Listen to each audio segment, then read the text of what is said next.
هنستخدم مع بعض خيط كارما سوفتي لوكس، وهستخدم معاها مقاس الابره مقاس 3.5. احنا عشان نبدا مع بعض عدد السلاسل اللي احنا هنشتغل عليها، هنشوف احنا هنشتغل على اساس كم مربع. يعني انا مثلا عاملاها 4 مجموعات، تمام. كل مجموعه فيهم عباره عن 7 عمود. 7 عمود دي اللي هي بتاع العرض، مش هينفع كده. انا هنا مثلا عندي المجموعات بتاعتي عملتها عبارة عن 7 عمود: 1 2 3 4 5 6 7 8 9 10 11 12 13 14. ال7 مربعات هيحتاج معايا 14 سلسلة، ومعايا فيها كمان 2 سلسلة ارتفاع، تمام. ومعايا السلسلة اللي باخدها بتاعت اول واحدة، وبعد كده عمود سلسلة. ده نظام الشغل بتاعي، عمود سلسلة، تمام. انا دلوقتي لما جيت اشغل الكوفيه بتاعتي اشتغلتها ازاي؟ اشتغلتها عباره عن كام مجموعه؟ 4 مجموعات من المجموعه دي، تمام. المجموعه بتاعتي عباره عن ايه؟ عباره عن 7 مجموعات. ادي 1 2 3 4 5 6 7. 7 بالعرض مقابلهم 7 بالطول. يعني انا لما جيت اشتغل ادي دور تاني 3 4 5 6 7 عشان اساوي الطول ده مع العرض ده، تمام. يعني انا هنا اشتغلت 7 بالعرض هم، مقابلهم ال7 اللي بالطول بالشكل ده، هطلع بيهم عدد ايه؟ الصفوف بتاعتي، تمام. انا بالنسبه للترتيبه بقى، لو انت انا بالنسبه لي انا عملت ادي مجموعه، دي كده مجموعه بالنسبه لي. بعد كده بدات سلاسل تاني لمجموعه تانية اللي هم برضو ال14 سلسله. انت مثلا هتعملي 7 هتحتاجي 14 سلسله. عايزه تكبري حجم المربع بتاعك، بدل ما ان الشكل زي ما احنا عاملينه كده بالشكل ده معايا، ماشي، هتعمليه بدل ال7 هتعمليها 10 مثلا، يبقى هتعملي 20 سلسله، تمام. يبقى انا بعمل عدد السلاسل اللي تحت زوجي بالنسبه للعدد المربعات، تمام. يعني انا هعمل 7 مربعات، يبقى هعمل 14 عمود، ومعايا 3 سلاسل الارتفاع بتاعي، سلسلتين الارتفاع وسلسله اللي هي اللي باخدها اول العمود، تمام. هنبدا بقى نشتغل مع بعض وافهمها لكم بالخطوات بالظبط. هنبدا اول حاجه بقى معايا نعمل عقده البدايه، وهنبدا عدد السلاسل بتاعنا اللي احنا اتفقنا عليه. انا قلت هشتغل كام مجموعه؟ هشتغل 4 مجموعات، كل مجموعه فيهم عباره عن 7 مربعات، تمام. يعني انا هحتاج ال14 4 مرات، تمام. يعني انا هحسب كده 1 2 3 4 5 6 7 8 9 10 11 12 13 14. انا لما جبت كده ال14 ده اول مربع معايا اللي انا هشتغله، تمام. هبدأ بقى امشي بالنظام ده على عدد المربعات اللي انا عايزه اكونها. هعد كل واحده فيهم 14، يعني اعد 14 كل مجموعه فيهم 14 سلسله. هكملهم وهوريكم هنوصل، تمام. انا كده معايا 56 سلسله. هبدأ بقى اطلع بالثلاث سلاسل بتوع الارتفاع، 1 2 3، ومعايا سلسله اللي هي الفاصل ما بينهم. يعني انا 1 2 3 4 طلعت بيهم، هاخد لفه خيط، تمام.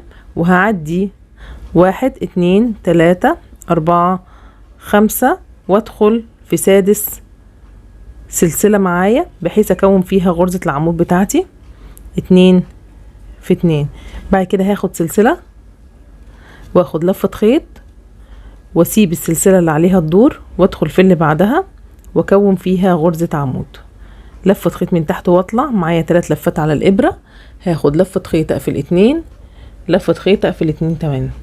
بعد كده سلسلة، لفة خيط، واسيب السلسلة اللي تحت اللي عليها الدور وادخل في اللي بعدها، واخد لفة خيط من تحت واطلع معايا 3 لفات على الابرة. هاخد لفة خيط اقفل 2، لفة خيط اقفل 2 التانيين.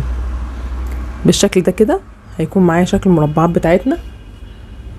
هكمل بنفس النظام، سلسلة واخد لفة خيط واسيب السلسلة اللي عليها الدور وادخل في اللي بعدها، واخد لفة خيط واطلع واكون فوقيها غرزة العمود. سلسلة واخد لفة خيط واسيب السلسلة اللي عليها الدور وادخل في اللي بعدها واكون فوقيها غرزة العمود. وهكذا هيكون ده نفس الشغل بتاعنا لغاية اخر الصف بتاعنا. هكمل كل السلسلة دي، تمام. كده خلصت كل السلسلة بتاعتي واشتغلت عليها زي ما احنا اتفقنا.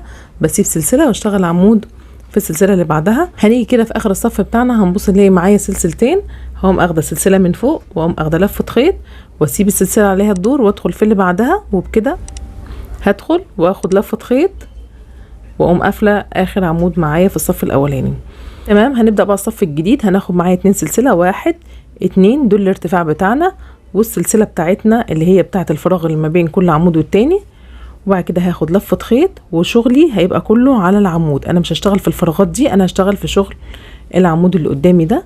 وهدخل في العمود واخد لفه خيط واطلع واكون فوقيه غرزه عمود. بعد كده سلسله وهاجي هاخد لفه خيط والعمود اللي بعده اللي عليه الدور هدخل فيه واكون فوقيه غرزه عمود. سلسله واجي في لفه خيط وادخل في العمود اللي عليه الدور وادخل واكون فوقيه غرزه عمود. يعني انا كل اللي عملته المره دي برضو نفس الحكايه، بشتغل فوق كل عمود بعمود. تمام. وباخد برضو سلسله بين كل عمود والتاني، يبقى سلسله واخد لفه خيط وادخل فوق العمود اللي عليه الدور. تمام. هيكون الشكل معايا كده. في نقطه عايزه اوريها لك عشان نعرف بس ان احنا اشتغلنا صح. هنعمل ايه؟ انا مثلا انا عايزه اقسم المربعات بتاعتي زي ما انا اتفقت، انا شغاله على 7 مربعات.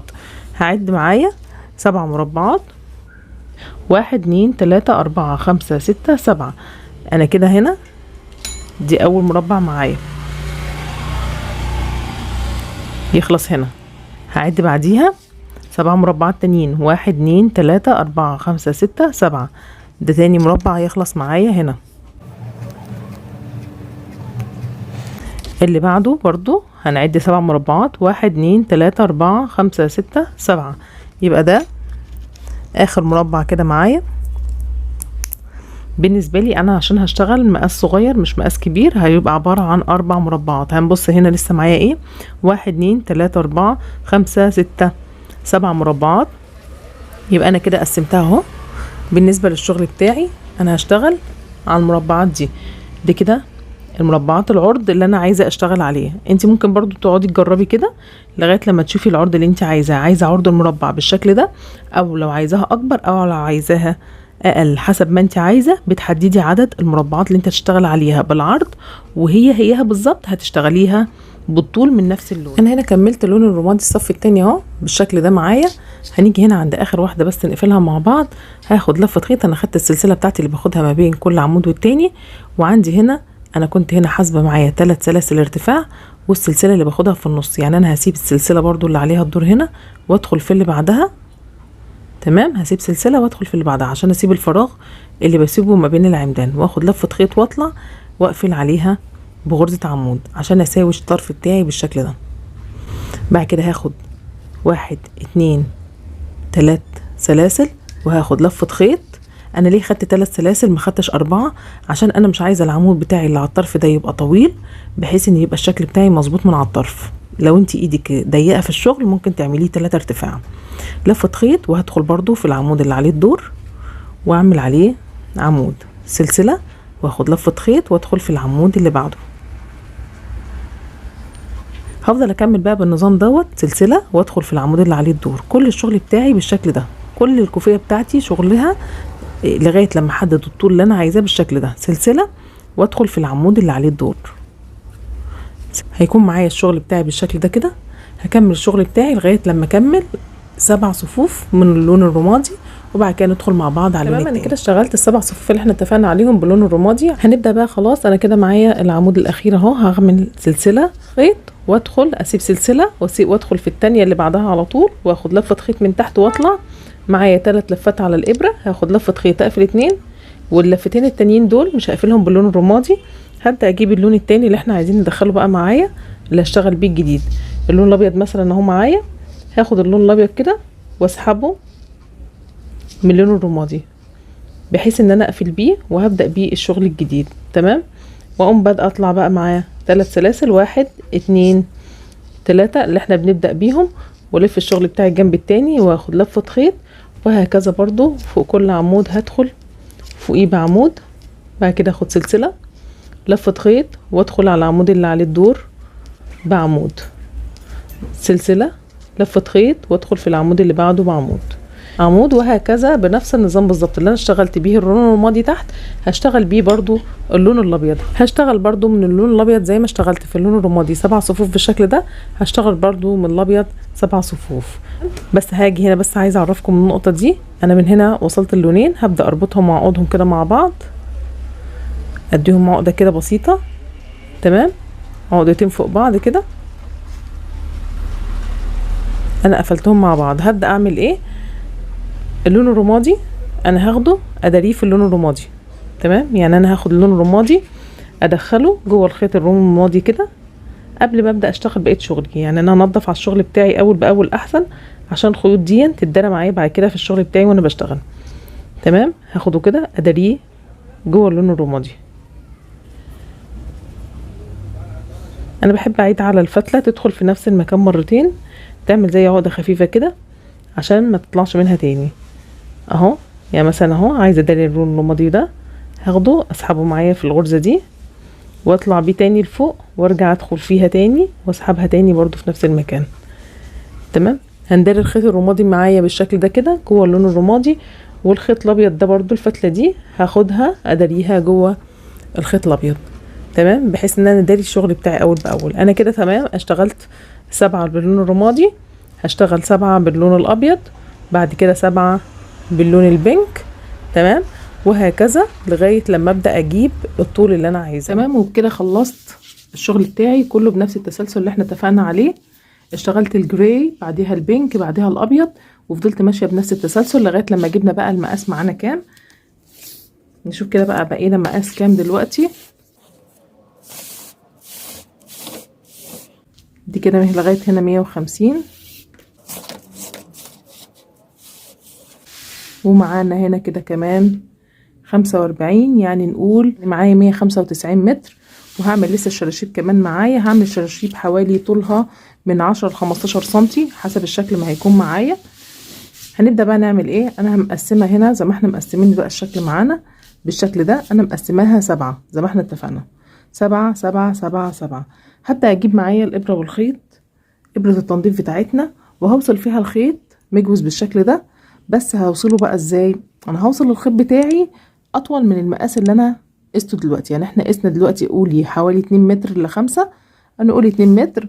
هوصل في الخيط بتاعي يعني بطول الشراشيب كمان، انا حابه اعمل شراشيب ما تبقاش صغيره قوي، قولي مثلا هعملها هي كمان 15 كل جنب، يعني قولي معايا 30 بزياده اهو، معايا 30 والمترين يعني 230 تمام. هبدا اعمل ايه؟ احنا هنبدا نمسك كده الشغل بتاعنا من الطرف اهو، من على الطرف خالص.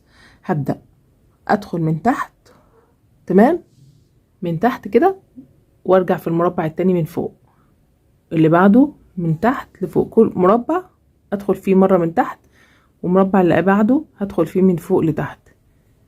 شايفين الشكل ازاي؟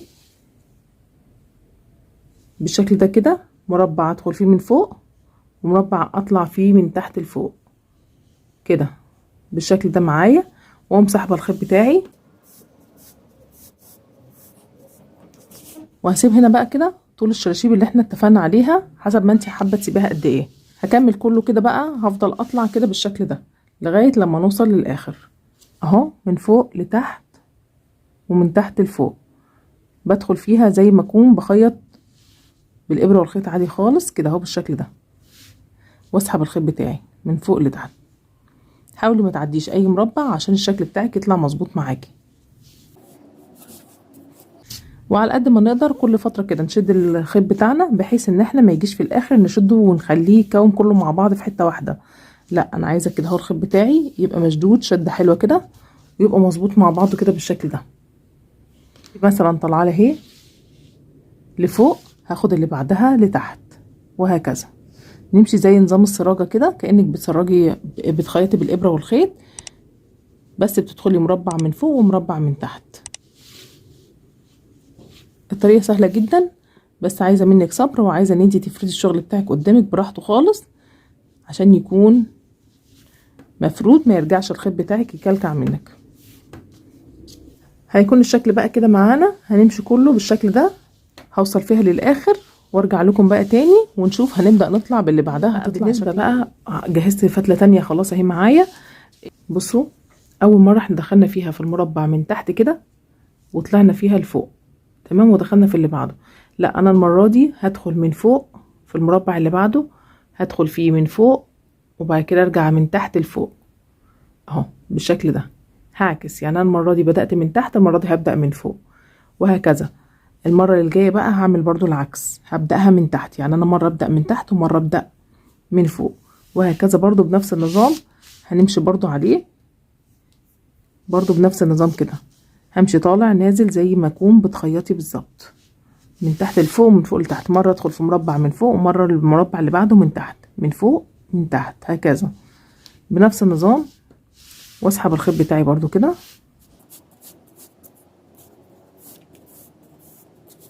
هكمل كده بقى كم مره. انا كده دي تاني صف معايا، تاني مربع معايا بالنسبه للون الايه الجري. هبدا بقى اعمل كام واحده. احنا معلمه هنا اهو معايا اني 7 واحده هي اللي هتبقى اخر واحده، يعني انا همشي هنا كده 3 1 2 3 4 5 6 7. هعمل 7 بنفس النظام ده، مرة هدخل من تحت لفوق ومرة هدخل من فوق لتحت، وكلهم هيبقوا باللون الرمادي. همشي فيها لغاية لما اوصل لهنا اهوت. يعني انا هنا دخلت من تحت لفوق، وهنا دخلت من فوق لتحت، وبعد كده هنا هكذا من تحت لفوق، بعد كده من فوق من تحت من فوق من تحت. همشيهم كلهم كده باللون الرمادي، وارجع اوريكم الشكل بتاعها هيكون ازاي بعد ما نمشي جزئيه من المربعات بتاعتنا. تمام، بكده انا ركبت خلاص ال7 خطوط اللي باللون الرمادي. كده اللون التاني هنبدا ندخل فيها. هنا الرمادي اخر لون فيها، كنت داخلاه من تحت لفوق، ده هدخل بقى من فوق لتحت. يعني هدخل كده من فوق بالابره في اول مربع معايا، تمام، واطلع بعد كده من اللي وراه من لفوق. تمام، همشي برضو بنفس النظام وبنفس الاسلوب اهو، من تحت لفوق كده بالشكل ده. ده اللون الابيض بقى. بعد كده ما بوصل للاخر زي ما احنا اتفقنا هنسيب اللي هو مقاس الشرشوبة من تحت ونظبط على اساسها. وممكن تسيبي بقى بزيادة زي ما انا عاملة كده، انا سايبه بزيادة خالص اهو، بحيث انا اسوي بقى على مزاجي الشراشيب في الاخر يبقى شكلها ايه. وهكذا هكمل برضو ال7 دول هم نفس الوضع، 7 برضو كمان باللون الابيض. لو جيت معاكي فتله كده بالشكل ده عاليه كده لفوق مختلفه عن التانية، بسحب بالراحه كده وما شدش الشغل بتاعي جامد بحيث يبقى مظبوط معايا. مش حابه ان الشغل بتاعنا يبقى مشدود جامد، عايزاه يبقى مرتاح. تمام، وهكذا هكمل برضو بنفس الحكايه 7 مرات اللون الابيض. زي ما عملت الرمادي هعمل الابيض. هيكون الشكل معايا كده، هيبدا الشكل يظهر معانا، وتبدأ تتقسم بقى معايا اشكال المربعات، هتبدأ تظهر معايا اكتر.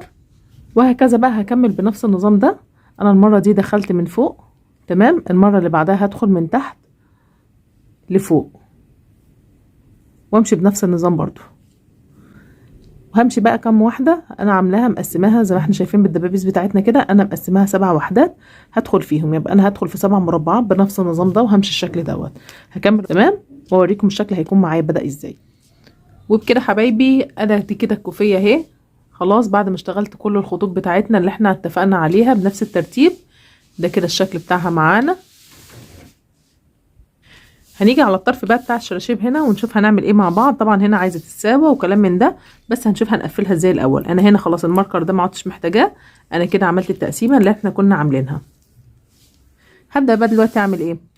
احنا كنا عاملين كل واحده فيها فتلتين، ادي اول واحده ودي تاني واحده. هجيب اول واحده وتاني واحده مع بعض، تمام، وبعد كده هبدأ اجيبهم الاتنين واعقدهم عقدة كده مع بعض. عقدة ما تبقاش جامدة قوي للاخر، يعني ما شدش الشغل بتاعي، انا يا دوبك اجيب طرف بس كده الشغل بتاعي بالشكل ده، تمام، يعني ما شدش الخيط جامد علشان ايه ما كلكعش الشغل بتاعي من فوق ايه وخليه يكرمش تاني في بعضه. بعد كده هبدأ امسك ال4 كلهم تاني مع بعض والفهم على صوابعين كده، هلفهم واخدهم كده واقوم طالعه بيهم من الفتحه ديت، هاخد الشراشيب من تحت بالراحه خالص. احنا عايزين العقده دي تطلع لغايه فوق، يعني همشيها كده اهو على قد ما اقدر، هزقها لفوق كده بحيث انا عايزاها على العقده اللي احنا لسه عاملينها بالظبط، ونشدها جامد كده. تمام، ادي اول واحده. نعملها تاني، اول واحده تاني واحده اهي، اللي بعدها واحده واللي بعدها اهي. تمام، هعقدهم عقده مع بعض، بس عقده مش هنشدها جامد وللاخر، لا انا يا دوبك لغايه طرف الشغل بتاعي كده بالمنظر ده. انا جبت طرف الشغل بتاعي، بعد كده هبدا امسك كلهم بقى مع بعض، الاربع فتل مع بعض، وهلفهم كده اهو بالشكل ده، واخدهم من اللفه دي كده من جوه. هعمل زي عقده برضو كده بس بلفهم حوالين بعض. الحركه دي عشان ايه؟ عشان الخيط بتاعي ما يقعدش يتحرك من جوه. وهبدا ازق بقى ايه العقده دي كده لفوق معايا بالشكل ده، وازقها لفوق. ادي كده تاني واحده اهي، وهكذا بقى. شايفين الشكل ازاي معايا اهو؟ هاجي هنا دي اخر واحده رمادي، هتاخد مع اخر واحده اول واحده من الابيض. مفيش مشكله خالص، ما كده كده الشراشيب كلها هتبقى تحت نفس الالوان. اقوم عامله برضو نفس الحكايه، العقده بتاعتها دي كده. تمام، وبعد كده هقوم اخده الاربعه مع بعض مره واحده، واقوم لفاهم على صبعي كده، وهكذا نفس الحكايه برضو. نعمل العقده ونطلعها لفوق شويه على العقده اللي احنا لسه عاملينها بنفس الطريقه اهي، واسحبها واطلعها لفوق كده، ازقها لفوق معايا وانا بشد عشان تطلع لغايه فوق. وهكذا بقى هكمل بقى بقيه الشراشيب ديت. تمام، وبعد كده هنبدا بقى نساوي طروف الخيط بقى مع بعض. هبدا اساوي طرف الخيط مع بعضه واوريكم الشكل النهائي بتاعها. كده خلصنا خلاص الكوفيه بتاعتنا، وجبنا الطرف بتاعها اهو الشراشيب، وظبطنا الطول على قد ما نقدر، خليناهم كلهم طول واحد كده. خلصت خلاص الكوفيه بتاعتنا، خلصت. شايفين الجمال؟ كأنك رسمه بالظبط. وبكده خلص الفيديو بتاع النهارده. يا رب يكون عاجبكم وكون قدرت اوصل لكم الفكره بتاعتنا. ما تنسونيش بقى باللايك والاشتراك، ويا ريت تفعيل الجرس كده عشان يوصلكم كل جديد من قناتنا. كان معاكم سمر من قناه افكار موري. مع السلامه.